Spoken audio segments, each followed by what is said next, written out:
Personally, non-public schools are very tricky because they have a little bit more flexibility in terms of like the qualifications of the staff that work there. So yeah, it's just parents have to be really careful of that and making sure like all the teachers are fully credentialed and, the staff that are there are experienced in supporting the population that they serve. And that I think I gave you the example when we spoke last week. Like I have a client who's being referred to a non-public school strictly for behavior. And we had this meeting with this non-public school that they're referring the student to.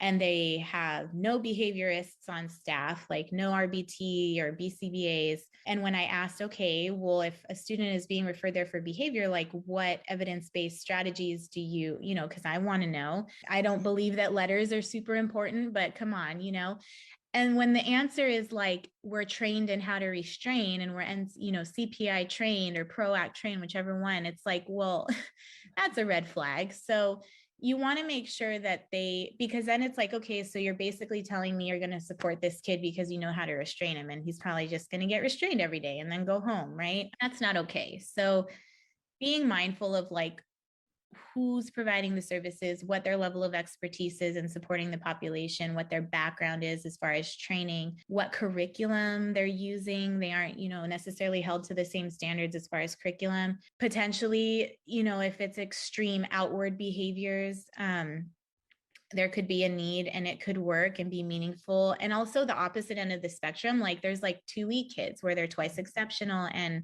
and or just students who are bored in the public school system and it's just not working for them and they're not really learning at the pace that they could be and with the rigor that they could have access to. And there are some great, non-public schools out there that serve specific populations like autism or, learning disabilities, and they have, great programs and awesome curriculum. So for me, that's kind of the two realms that I see it working and being most effective.